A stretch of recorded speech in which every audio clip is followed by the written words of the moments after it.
Good morning. Welcome guys to another lecture of probability. As we have studied in the last class, याद है conditional probability. If you remember this, कि एक sample space था,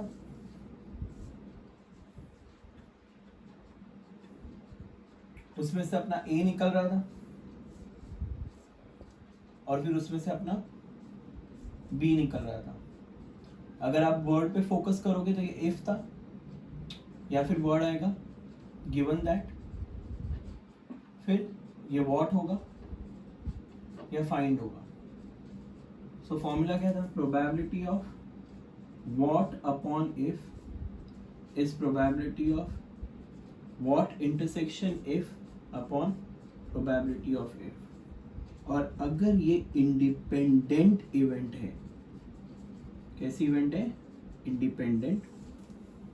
सो intersection will be their product.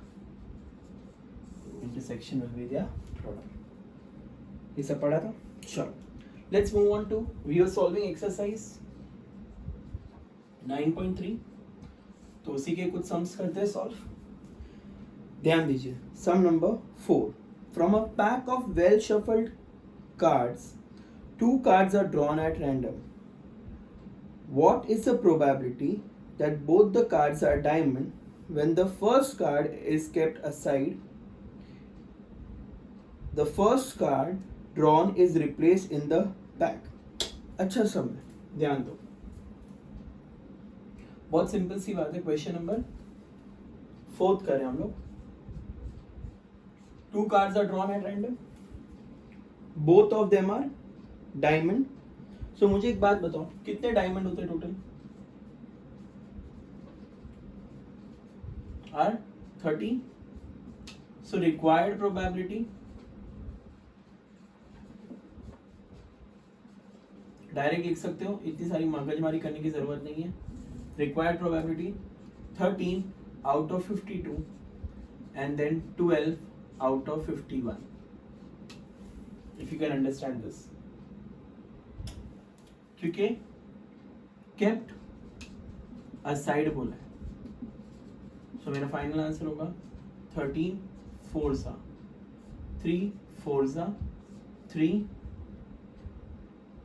1 सा 7 सा 4 4 गया. So my answer is 1/70. That's it guys, easy. And next क्या बोला है? The first card is drawn and replaced again in the pack. यानी इसका मतलब now second part, required probability.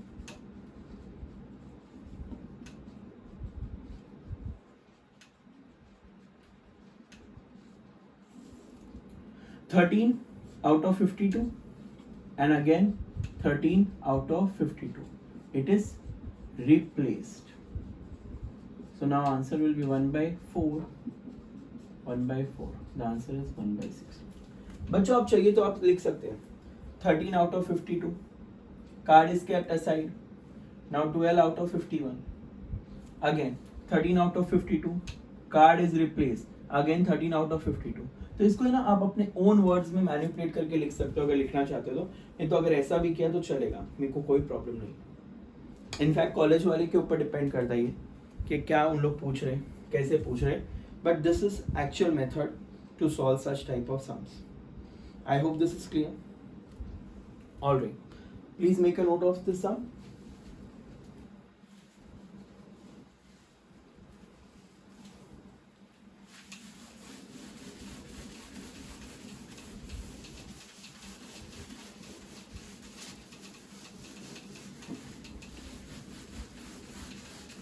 चलो कुछ सम्स लेते हैं इंडिपेंडेंट के ऊपर.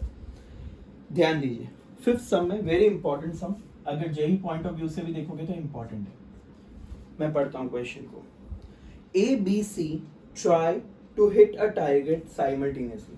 अब लेट्स से वो तीनों फौज में हैं और उनको एक दुश्मनों को मारना है. तो ए ने हिट किया टारगेट को, तो बी और सी, अगर वो टारगेट मर गया है या उसको लग गई है गोली, तो बी और सी जाके उसके ऊपर वापस गोली नहीं तानेंगे. जाहिर सी बात है कि हिट कर रहे हैं, सो वो इंडिपेंडेंट होगा.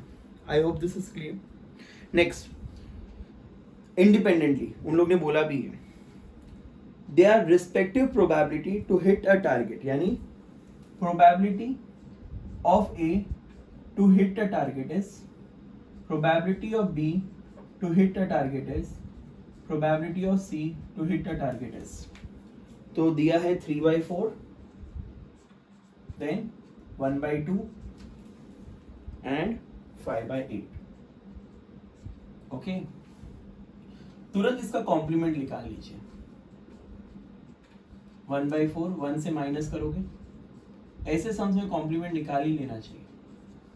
And probability of C complement is 3/8. तो ये है हिट्स टारगेट एंड ये डू नॉट हिट. क्लियर है इतना? तो ये डेटा दिया था, ये मैंने लिख लिया. अब देखते हैं आगे क्या बोले. Find the probability that the target is hit exactly by one of them. Next, exactly one of them is not hit by any of them, is hit and is hit by exactly two of them. तो मुझे एक बात बताओ, पहला hit by exactly one of them, और ये independent है. So these events are independent events. So independent का मतलब क्या होता है? Intersection.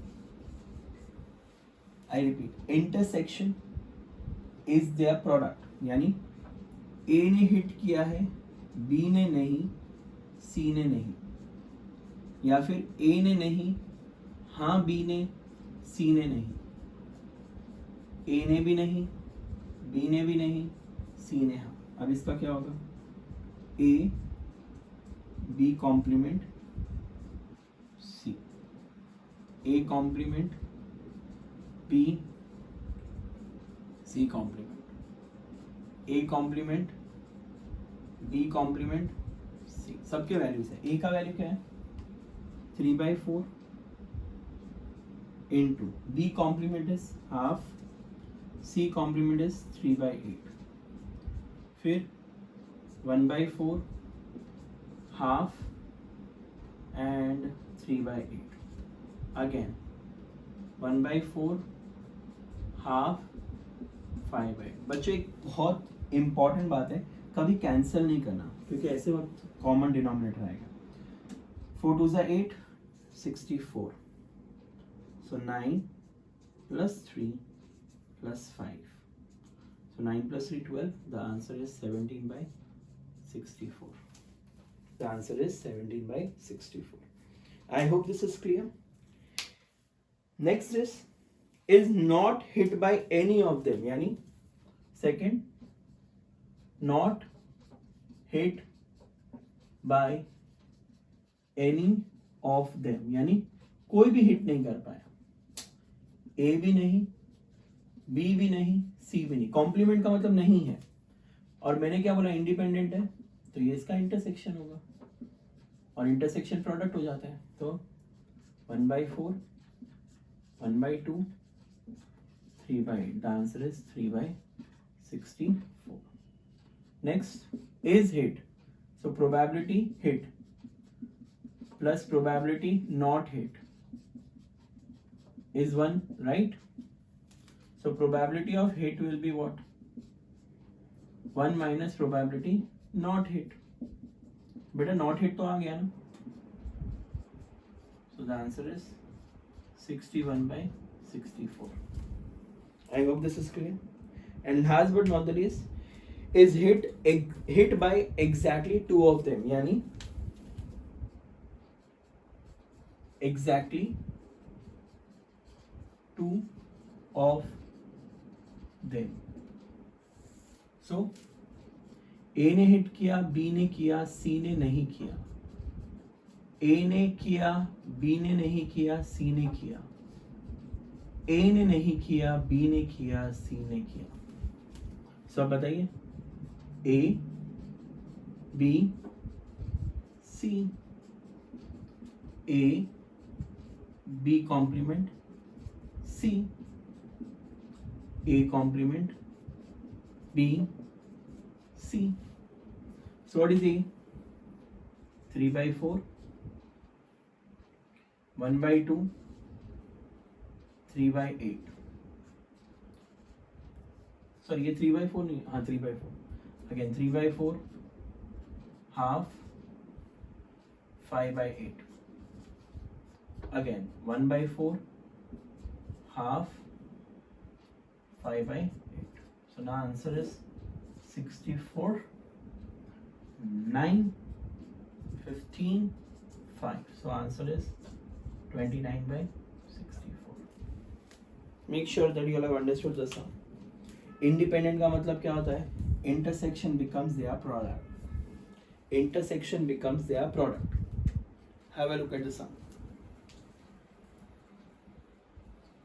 Easy?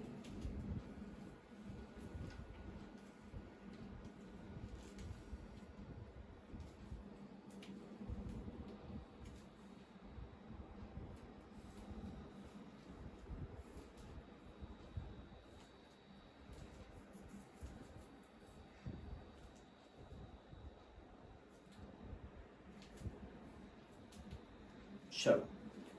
Next sum is similar to this sum. So pay attention.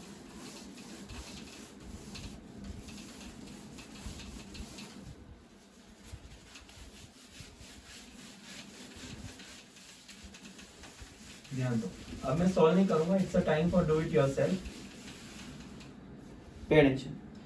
The probability that the student X solves the problem in dynamics is, so which sum is this? 6. So probability student X solves is 2 by 5. So ये X complement will be, तो ये solve है, and Y solves the same problem is 1 by 4. Y does not solve this. So ऐसे वाले case में दोनों लिखने को बोला है, तो ये solve and, ठीक है. अब पहला question, the problem is not solve, यानी probability problem is not solve.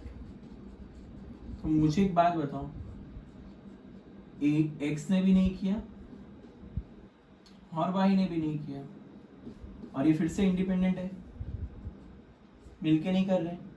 So since they are independent events,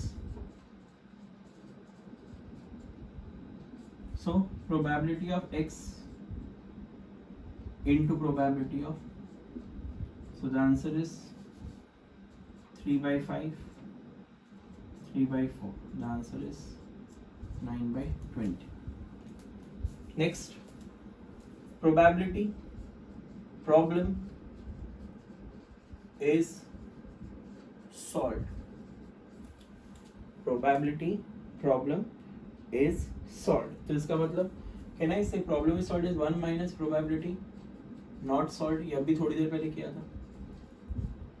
So 1 minus 9 by 20, 11 by 20. So this is the second section, and the third is the problem is solved by exactly one of them. यानी X ने solve किया है, Y ने नहीं, या फिर X ने नहीं, Y ने हाँ. इंडिपेंडेंट है तो ये मल्टीप्लाई हो जाएंगे, वरना आपको याद है वो फॉर्मूला दिया था. यस, वही वाला फॉर्मूला है. सब वैल्यूज है आपके पास. 2 by 5, 3 by 4, 1 by 4. So the answer is 20. 6 and 3, 9. Again 9 by 20. I hope this is clear. Perfect. Independent event है, इसलिए intersection is product, intersection is product. Next, 7th sum. Let's move on to the 7th sum. Understand the sum. A speaks the truth is 80% of the case, यानी A speaks truth 80%. So probability of A is 8/10, 100 होता है ना. फिर B speaks truth is 20%. No, not 20%. What they have given is 60%. तो अब दोनों के साथ इन्वेस्टिगेशन हो रहा है CID वाले. तो 6/10 दोनों के कॉम्प्लीमेंट निकालो. A complement will be and B complement will be. जैसा कि आप लोगों को पता है कि अगर इन्वेस्टिगेशन होता है तो एक एक को पूछताछ करती है. दृश्य मूवी भी देखा, सब अलग अलग को एक साथ मिलके नहीं करते. तो सबका जो बोलना है वो डिफरेंट रहेगा. And if they have seen the incident, obviously they will speak the truth, unless किसी ने उनको रिश्वत दी है. बट ठीक है, ऐसा कुछ होने वाला नहीं है. उन लोगों ने क्या मांगा है? Find the probability that they contradict each other in narrating the incident. बहुत सिंपल सी बात है. Contradict each other in narrating the system, यानी ए ने सच बोला है, बी ने झूठ, या फिर ए ने झूठ, बी ने सच. और आपको नहीं लगता ये फिर से इंडिपेंडेंट कैटेगरी वाला आ गया? सो बहुत सरल आंसर है. A multiply by B complement and A complement multiply by B. So the answer is 8/10 into 4/10, 2/10, 6/10 upon 100 हो रहा है बच्चा. 32 plus 12, so 44.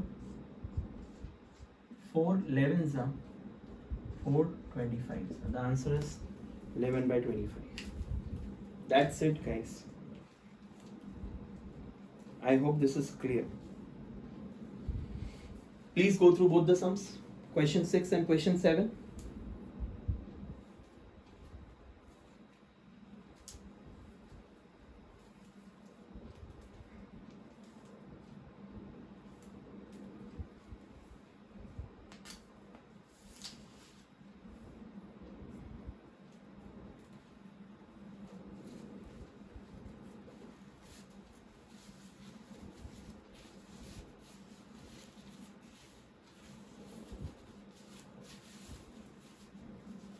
Okay.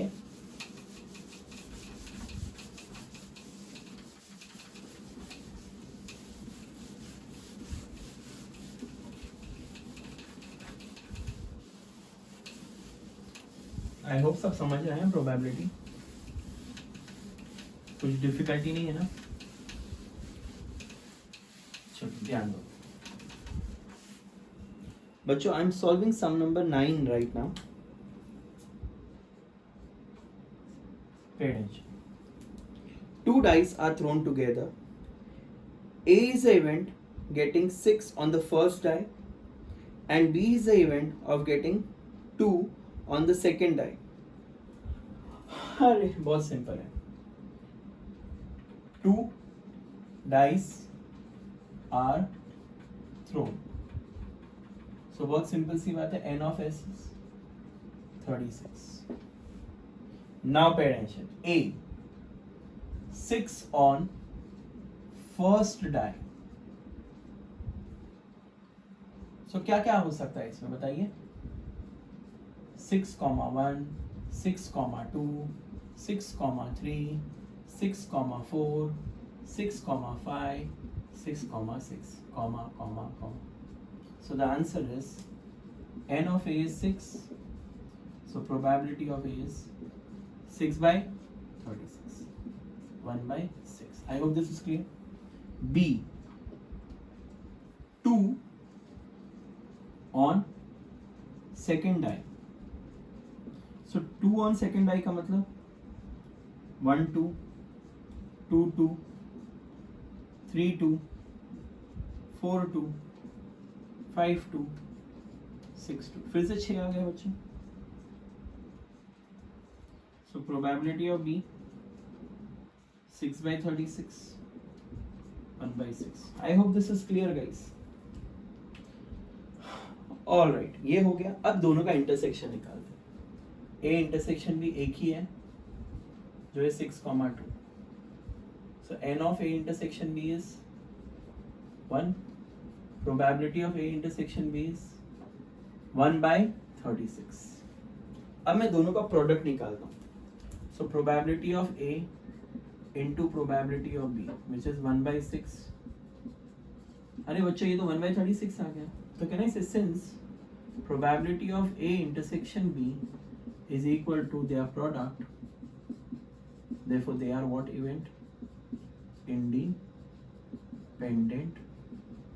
events. है ना easy? So पहले पूरा केस लिखा, दूसरा इंटरसेक्शन, और हम लोगों को ये पता करना था कि है या नहीं. दोनों का प्रोडक्ट निकाल के देखने लगा, प्रोडक्ट इंटरसेक्शन के साथ मैच हो गया तो खत्म, इंडिपेंडेंट. चेक कीजिए बच्चों सम.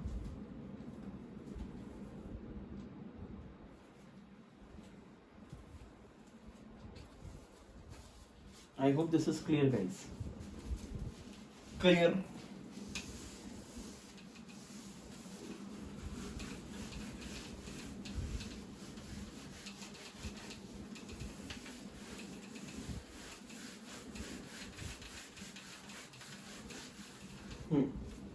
नेक्स्ट चलो 10वां सम करते हैं.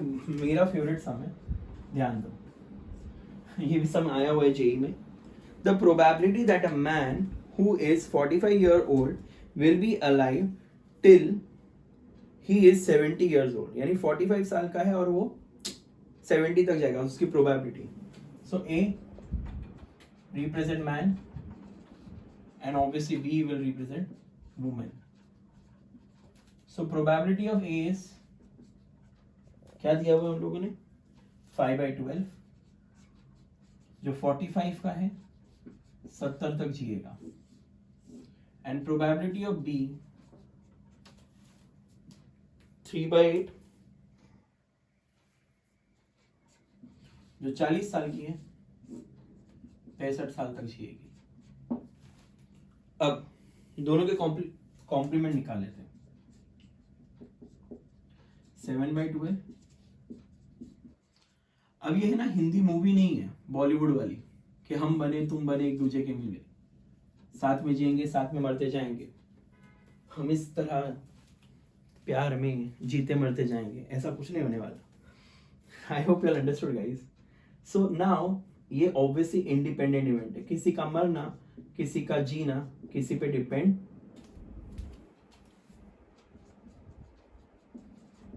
नहीं करता है. तो इस चीज का ध्यान में रख के हम लोग सॉल्व करेंगे. पहला part, the couple will be alive.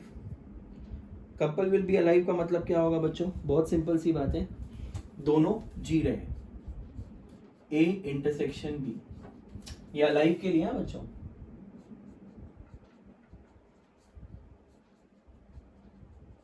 So independent है A B.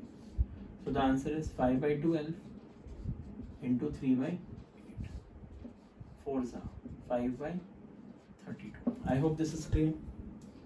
Next, exactly one of them will be alive. यानी एक जिंदा है, दूसरा टपक गया. Man is alive, woman gone, man happy. Man is gone, woman alive, woman sad. ए मजा आता था बच्चों ये, बट ठीक है. A intersection. I hope you are understanding guys what I am trying to teach. ये अलाइव नहीं है, ये अलाइव के लिए है. Both are alive. अब इसका वैल्यू क्या है बच्चा? 5/12, 5/8, देन 7/12 एंड 3/8. सॉल्व कर लो. ये 96 हो जाएगा. 25 प्लस 21, 25 and 21, 46/96. So 23/48. 23/48. सिंपल है. None of them are alive. दोनों लुढ़क गए. None of them are alive यानी ए भी अलाइव नहीं है, बी भी अलाइव नहीं है. सो ए और बी का product 7/12, 5/8. 35 by 96. I hope this is clear. And last but not the least, at least one of them are alive. At least का मतलब तो यूनियन होता है ना, तो इसका तो फॉर्मूला तुम लोग को पता है. Probability of A union B, probability of A, probability of B minus probability of A intersection B. What is probability of A बच्चा? 5 by 12, 3 by 8 और इसका वैल्यू 5 by 32. एलसीएम नाम की चीज किसी महापुरुष ने बनाई है, डाल दो. कितना होगा? 64, 96 ही होने वाला है. या फिर तुम लोग क्या कर सकते हो, मैं बेस्ट पार्ट बताऊं, इसको ऐसे सॉल्व कर लो, या फिर probability alive will be 1 minus probability not alive. तो नॉट अलाइव निकाल लिया हम लोगों ने ऑलरेडी. 35 by 96, तो ये ज़्यादा इजी होगा. 96 minus 35 by 96. So the answer is 61 by 96. I hope this is clear, guys. Please have a look at the sum. Both alive, one gone, none alive, and at least. At least का मतलब तो union होता है. तो alive, 1 minus not alive. खत्म. Please check, guys. Alright, on this note we'll stop here for the day. We'll continue in the next class with few more sums based on conditional probability. Make sure you revise conditional probability and write all these notes in your book, because these are the sums which are asked in JEE as well. So make sure that you revise and please keep practicing. Bye guys, take care, God bless.